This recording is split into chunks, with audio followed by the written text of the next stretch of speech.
और सीने पर गोलियां खाते हुए लहूलुहान देशभक्त भूमि पर गिर पड़ते हैं, परंतु कोई आह नहीं, कोई पश्चाताप नहीं दिख रहा है। तो बस एक अलौकिक देश और उस देश में अटल विश्वास। ये हमारा भारत अवश्य स्वतंत्र होगा। और 15 अगस्त 1947 को यह विश्वास प्रतिफलित भी हुआ, क्योंकि यह देश महापुरुषों का है, यह देश गुणी विद्वानों का, यह देश साधकों संतों का, यह देश वीर बलवानों का, यह देश वीर बलवानों का। गुणीजनों और महापुरुषों की उपस्थिति में हमारे देश की स्वतंत्रता तब तक अधूरी रहती जब तक यहाँ का संविधान न रचा जाए। अतः राष्ट्र माताओं की आधुनिकता में 26 जनवरी 1950 को भारत का अद्वितीय संविधान लागू किया गया। संविधान तो लागू हुआ था, पर यह बात अब भी जहन में रखनी शेष थी कि भारत की गौरव गाथा बार बार दोहरानी है। प्यारा भारत देश हमारा, हम सब हिंदुस्तानी हैं, हम सब हिंदुस्तानी हैं।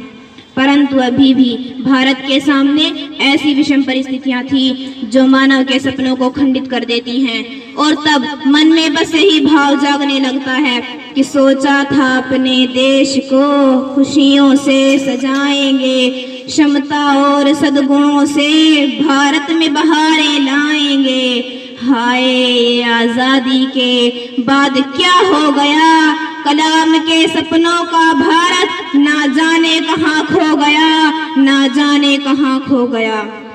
और खोते हुए भारत का महज यही एक कारण है कि अनीति अत्याचार बढ़ रहा, युग का अर्जुन मौन है, अपमानित द्रौपदी पक्ष में बोलने वाला कौन है। युग के अर्जुन गांधी के उठा ले गीता का फरमान है, अब गुणों के समक्ष झुकेंगे नहीं, हमें करना राष्ट्र सम्मान है, हमें करना राष्ट्र सम्मान है। गणतंत्र की स्वतंत्रता के लिए यह अति आवश्यक है कि हम अपनी सभ्यता, संस्कृति, मौलिक चिंतन और वैचारिक स्वतंत्रता को बनाए रखें। लेकिन आज ऐसा लगता है कि मिली राजनैतिक स्वतंत्रता पर विचार परतंत्र है, पश्चात चिंतन चरित्र से कहाँ हुए स्वतंत्र है। अभी स्वदेशी परतंत्रों पे सिद्ध मिला कहाँ सम्मान है, और किसी कोने में बैठा रो रहा संविधान है, और किसी कोने में बैठा रो रहा संविधान है। इस रोते हुए संविधान को प्रबल, सफल और प्रभावशाली बनाने का अधिकार अगर किसी को है तो वो सिर्फ और सिर्फ हम देशवासियों को, क्योंकि चुनाव के माध्यम द्वारा हमें सुयोग्य और सचरित्र नेतृत्व का चयन करके अपने भारतीय संविधान को और परिपुष्ट बनाते हैं।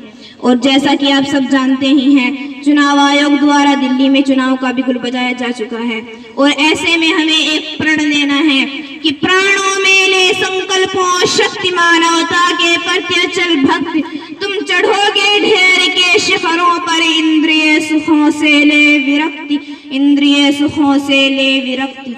और जिस दिन हम ऐसा करने में सफल हो पाएंगे, उस दिन हमारे देश का बच्चा बच्चा बदले इंसाफ और अर्थ सम्मोहन त्याग कर अतीतों को गले लगाने लगेगा, और एक ऐसे राष्ट्र का निर्माण हो जाएगा जो नेक है, निष्पक्ष और निष्कलिश होगा।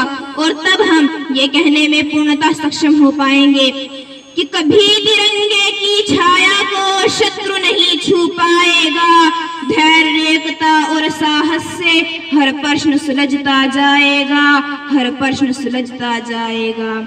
अंत में मैं अपनी वाणी को विराम देते हुए आप सभी से यही अनुरोध करूंगी कि अपने देश पर अपना सर्वस्व न्यौछावर करने और चरमोत्कर्ष तक पहुंचाने का दृढ़ संकल्प लें, और मन में बस यही भाव रखें कि इस देश की कीमत जब जब हमने पहचानी है, हमारे देश का बच्चा बच्ची बना देश सेनानी है। जात पात भाषा और देश का बीज पनपने ना देंगे, अभिनव धाराओं पर हिंदुस्तान को बटने ना देंगे।